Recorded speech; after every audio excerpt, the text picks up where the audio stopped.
ملے خاک میں اہل شاں کیسے کیسے، مکیں ہو گئے لامکاں کیسے کیسے، ہوئے نامور بے نشاں کیسے کیسے، زمیں کھا گئی نوجواں کیسے کیسے، جگہ جی لگانے کی دنیا نہیں ہے، یہ عبرت کی جاں ہے تماشا نہیں ہے، تجھے پہلے بچپن میں برسوں کھلایا، جوانی نے پھر تجھ کو مجنوں بنایا، بڑھاپے نے پھر آ کے کیا کیا ستایا، اجل تیرا کر دے گی بالکل صفایا، وہ ہے عیش و عشرت کا کوئی محل بھی، جہاں طاق میں ہر گھڑی ہو اجل بھی، بس اب اپنے اس جہل سے تو نکل بھی،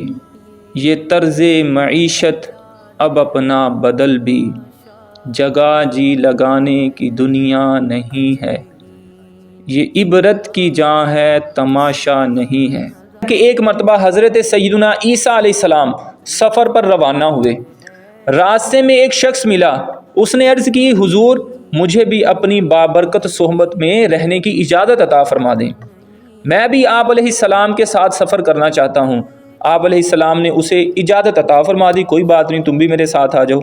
دونوں ایک ساتھ سفر کرنے لگے، راستے میں ایک پتھر کے قریب آپ علیہ السلام نے فرمایا آؤ ہم یہاں کھانا کھا لیتے ہیں۔ دونوں حضرات نے کھانا کھایا، آپ علیہ السلام کے پاس 3 روٹیاں تھیں، ایک روٹی دونوں نے کھا لی اور تیسری روٹی جو تھی وہ کیا ہو گئی، بچ گئی، وہ نہیں کھائی۔ آپ علیہ السلام روٹی کو وہیں چھوڑ کر نہر پر گئے اور پانی پیا، پھر جب واپس آئے تو دیکھا کہ روٹی غائب ہے، روٹی وہاں پر موجود ہی نہیں ہے، لیکن وہ شخص وہاں پر موجود تھا۔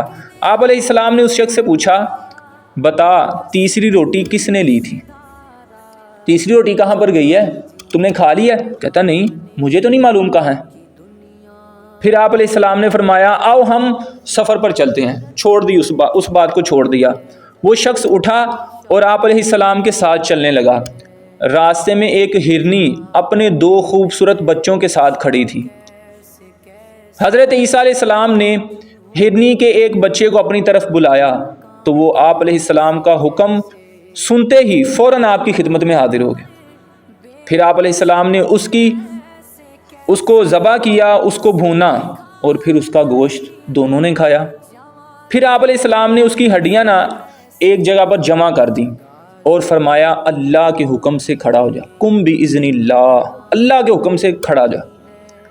تو دیکھتے ہی دیکھتے وہ ہڈیاں جو ہے نا دوبارہ ہرن کا بچہ بن گئی اور وہ بچہ اپنی ماں کی طرف روانہ ہو گیا۔ آپ علیہ السلام نے اس شخص سے فرمایا اے شخص تجھے قسم ہے اس ذات کی جس نے تجھے یہ معجزہ دکھایا، جس نے تجھے میرے ہاتھوں یہ معجزہ دکھایا، سچ سچ بتا وہ تیسری روٹی کس نے لی تھی؟ وہ تیسری روٹی آپ اللہ کے نبی، آپ کو پتہ ہے کہ روٹی کہاں ہے، لیکن اس سے پوچھ رہے تھے کہ تو سچ بتا تیسری روٹی کہاں ہے۔ اور انسان بڑا چلاک ہے، یہ سمجھتا ہے کہ میں دھوکہ دے رہا ہوں، لیکن حقیقت میں یہ اپنے آپ کو ہی دھوکہ دے رہا ہوتا ہے۔ اللہ کے نبی جو ہوتے ہیں نا ان کو اللہ تعالیٰ نے خبر عطا فرمائی ہوتی ہے چیزوں کے متعلق، اور اللہ کے جو نبی ہوتے ہیں نا یہ انسانوں کی طبیعت سے واقف ہوتے ہیں کہ اس نے کب ماننا اور کیسے ماننا ہے۔ اب آپ علیہ السلام نے فرمایا اب معجزہ دیکھ لیا نا؟ کہتا جی دیکھ لیا، بتا تیسری روٹی کہاں گئی؟ وہ شخص بولا مجھے نہیں معلوم، I don't know، لا اعلم، میں نہیں جانتا حضور وہ تیسری روٹی کہاں گئی۔ آپ علیہ السلام اس شخص کو لے کر دوبارہ سفر پر روانہ ہو، کہ کوئی گل نہیں چلا چلیے۔ راستے میں ایک دریا آیا، آپ علیہ السلام نے اس شخص کا ہاتھ پکڑا اور اسے لے کر پانی پر چلنے لگے، دریا پار ہو گیا۔ پھر آپ علیہ السلام نے اس سے فرمایا تجھے اس پاک پروردگار اللہ رب العالمین کی قسم ہے جس نے تجھے میرے ہاتھوں یہ معجزہ دکھایا۔ دیکھیں نا کیسی کنڈیشن ہوگی، کوئی یہ بندہ آپ کا ہاتھ پکڑے اور دریا سے ویسے ہی لے جائے آپ کو، آپ کہتے ہیں یار کمال ہو گیا۔ تو یہ معجزہ دکھایا، فرمایا سچ سچ بتا، معجزہ دیکھا ہے نا؟ جی جی جی دیکھا ہے، سچ سچ بتا یار وہ تیسری روٹی کس نے لی تھی؟ اس نے پھر وہی جواب دیا آئی ڈونٹ نو، مجھے نہیں پتا، میں نہیں جانتا، لا علم۔ آپ علیہ السلام نے اس شخص کو کچھ نہیں کہا، آگے آگے چلتے ہیں۔ راستے میں ایک ویران صحرا آ گیا، آپ علیہ السلام نے اس سے فرمایا بیٹھ جاؤ۔ پھر آپ نے کچھ ریت جمع کی اور فرمایا اے ریت اللہ کے حکم سے سونا بن جا، تو وہ ریت فوراً سونے میں تبدیل ہوگی۔ آپ علیہ السلام نے اس کے 3 حصے کیے اور فرمایا ایک حصہ میرا اور دوسرا حصہ تیرا اور تیسرا حصہ اس شخص کا ہے جس نے روٹی لی ہے۔ اب وہ شخص فوراً بول پڑا حضور وہ تیسری روٹی میں نے لی تھی۔ دیکھا انسان کتنا لالچی ہے، لالچ میں آیا تو پھنس گیا ہے۔ فوراً اس نے کیا کہا کہ وہ تیسری روٹی تو پہلے مان نہیں تھا رہا۔ اسی طرح بیٹا دنیا ہے، ہم دنیا میں انجوائے کر رہے ہیں، ہم کہتے ہیں امی تینوں کی پتہ ہے، ابو آپ کو کیا پتہ ہے، یہ فیشن ہے، یہ سٹائل ہے، لڑکیاں آج کل دوپٹہ ایسے لیتی ہیں، یہ اسی طرح ہوتا ہے، بے حیائی ہے، ایسے ہی کرتے ہیں، آپ کو نہیں پتہ، سٹائل کا نام دے دیتے ہیں نا۔ تو آپ زندگی گزار رہے ہیں ٹھیک ہے، لیکن جب آنکھ کھلے گی نا تو پتہ نہیں لگے گا تیسری روٹی کا نام میں نے اپنے آپ کو پھنسا ہی دیا ہے۔ تو کب قبر میں آنکھ کھلے گی نا پھر پتہ چلے گا۔ اس لیے آج لے پناہ ان کی، آج مدد مانگ ان سے، پھر نہ مانیں گے قیامت میں اگر مان گیا۔ اب کیا پچھتائے ہو جب چڑیاں چگ گئی کھیت، جب سانس کی مالا ہی ٹوٹ جائے گی تو پھر کیا کر سکیں گے۔ دنیا کی جو لالچ ہے یہ بھائیوں کو آپس میں لڑا دیتی ہے، بہنوں کو دیکھیں، مال، والدین، اللہ صحت و عافیت والی لمبی سب کو زندگی عطا فرمائے، جب والدین دنیا سے جاتے ہیں یا باپ یا والدہ یا والد جاتے ہیں نا تو پیچھے جگہ چھوڑو، بہن بھائیوں میں لڑائیاں پڑ جاتی ہیں، کیس ہونا شروع ہو جاتے ہیں، بھائی ایک دوسرے سے اتنا پیار کرتے ہیں، کہتے ہیں میں تیرے لیے جان دے دوں گا، کوئی بھائی کو ہاتھ لگایا تو کہتے ہیں میں تیرے ہاتھ کاٹ دوں گا، تو نے میرے بھائی کو ہاتھ لگایا۔ لیکن جب مال آیا، دنیا کی محبت دل میں آئی تو وہی بھائی کے اوپر کیس کروا رہا ہے، کہتے ہیں میں انہوں قتل کروا دوں گا۔ وہی بھائی جو ہے اب تو پستول عام ہے، پستول لے کے اپنے بھائی کو کہتا ہے بتا ادھر انگوٹھے لگانے کے تجھے میں مار دوں۔ کیا ہے؟ دنیا کی محبت کی وجہ سے۔ دنیا، بہنیں جن میں پیار اتنا زیادہ تھا کہ پریشان ہوتی تھی، دوسری بہن رونا شروع ہو جاتی تھی، اب وہ بہن اس کو رلا کے خوش ہوتی ہے۔ کیا ہے؟ دنیا کی وجہ سے۔ اب یہاں پر بھی دیکھیں آگے پھر اس واقعے میں مزید آگے کیا ہوا۔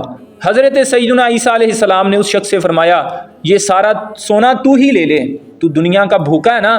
اتنا کہنے کے بعد آپ علیہ السلام اس شخص کو وہیں چھوڑ کر آگے روانہ ہو۔ فرمایا لیکن اب میں تجھے اپنا ساتھ نہیں دوں گا، لے دنیا لینی ہے نا لے لے، لیکن تجھے اپنے ساتھ نہیں رکھوں گا۔ وہ شخص بڑا خوش ہوا، وہ اتنا زیادہ سونا ملنے پر بہت زیادہ خوش ہوا، یہ تو بڑا کمال ہو گیا۔ لیکن آگے دیکھیں، اتنے میں وہاں 2 اور شخص پہنچے۔ جب انہوں نے دیکھا کہ اس ویرانے میں اکیلا شخص اور اس کے پاس بہت سونا ہے تو انہوں نے ارادہ کیا کہ ہم اس شخص کو قتل کر دیتے ہیں اور سونا چھین لیتے ہیں۔ جب وہ اسے قتل کرنے کے لیے آگے بڑھے تو اس شخص نے کہا تم مجھے قتل نہ کرو بلکہ ہم اس سونے کو برابر لڑن دی گادی گال لیں، لڑنے کی کون سی بات ہے، ہم ایسا کرتے ہیں کہ اس سونے کو ہم کیا کر لیتے ہیں، ڈیوائڈ کر لیتے ہیں، تقسیم کر لیتے ہیں، 3 حصے کر لیتے ہیں۔ انہوں نے کہا ٹھیک ہے کوئی بات نہیں ہے۔ اس پر وہ سب جو ہے نا راضی ہو گئے۔ پھر اس شخص نے کہا ایسا کرتے ہیں کہ ہم میں سے ایک شخص جا کر قریبی بازار سے نا کھانا خرید کر لائے تاکہ ہم کھانا تو کھا لیں، بھوک لگی ہے، پھر بعد میں سونا تقسیم کریں گے۔ تو انہوں نے کہا چلے جی ٹھیک ہے۔ ان میں سے ایک شخص بازار گیا، جب اس نے کھانا خریدا نا تو اس کے دل میں شیطانی خیال آیا۔ یہ شیطانی خیال آتے رہتے ہیں بہن کے بارے میں، بھائی کے بارے میں، اس نے میرے ساتھ ایسا کر دیا، میں دیکھیں ایسے کر دوں گی، میں اس کو، تو کہتے ہیں پنجابی سے کہتے ہیں تو تے بجیاں نہیں چھٹیں گا، ایسا ویکھی بہن کو کہہ رہی ہے، بھائی اپنی بہن کو کہہ رہا ہے، بہن اپنے بھائی کو کہہ رہی ہے دیکھ میں تیرے ساتھ کیا کرتی ہوں۔ یہ حالات اس طرح کے صرف مال اور دولت کے پیچھے۔ اب وہ اس کے ذہن میں شیطانی خیال آیا کہ میں اس کھانے میں زہر ملا دیتا ہوں، جیسے ہی وہ دونوں اسے کھائیں گے تو مر جائیں گے اور سارا سونا میرا ہو جائے گا۔ واہ، پلان تو اچھا ہے۔ اب آگے، اس نے کھانے میں زہر ملا دیا۔ دیکھیں اس کو ذرا خیال نہیں آیا کہ یار ایک مسلمان کو قتل کرنا کتنا سخت گناہ ہے، لیکن ادھر ایک نہیں 2 بندے مار رہا ہے، کس وجہ سے بلا؟ مال کی وجہ سے، دنیا کی محبت ہے نا، دنیا کی جب محبت آتی ہے تو یہ اندازہ رکھیں آپ، یہ تو بندے مارنے پہ چل پڑا ہے تو ہم چھوٹی موٹی تو گناہ کرنا کوئی بات ہی نہیں رہی، پھر بہن کو مارنا، بھائی کو مارنا، چپیڑ مارنا، ذلیل کرنا، رسوا کرنا، بات ہی کوئی نہیں ہے دنیا کی محبت کے پیچھے، یہ تو بندوں کو مارنے چل پڑا ہے۔ تو اس نے زہر ملا دیا، سوچا نہیں صرف ملا بھی دیا، اور اپنے ساتھیوں کی طرف نہ آ گیا۔ وہاں ان دونوں کی نیت بھی جو ہے نا خراب ہوگی۔ جب یہ کھانا لینے گیا انہوں نے پیچھے سے یہ پلان بنایا کہ جیسے ہی ہمارا تیسرا ساتھی کھانا لے کر آئے گا ہم اسے قتل کر دیں گے۔ اب دیکھیں ذرا، تیسرا ساتھی لے کے آئے گا، وہ ادھر ان کے بارے میں پلان بنایا مارنے کا، اور ادھر یہ پلان بنا رہے ہیں اس کو مارنے کا۔ خیر وہ جب آ گیا ان کے پاس آیا نا تو انہوں نے کوئی بات کیے بغیر فوراً اس کو قتل کر دیا، اور پھر بیٹھ کے نا بڑے مزے سے دونوں جو ہے نا زہر سے ملا ہوا کھانا کھانے لگے۔ کچھ ہی دیر بعد زہر کے اثر سے وہ دونوں بھی مر گئے اور وہیں پر ڈھیر ہو گئے۔ اور کچھ عرصے بعد حضرت عیسیٰ علیہ السلام دوبارہ وہیں سے گزرے اور دیکھا کہ سونا بھی وہیں موجود ہے اور وہاں 3 لاشیں پڑی ہیں۔ آپ علیہ السلام نے یہ دیکھ کر ارشاد فرمایا، یہ دنیا ایک دھوکہ ہے، لہٰذا اس سے بچو۔ جگہ جی لگانے کی دنیا نہیں ہے، یہ عبرت کی جہاں ہے تماشا نہیں۔ اب وہ سب کیوں مرے؟ مال کی لالچ، دنیا کی لالچ کی وجہ سے۔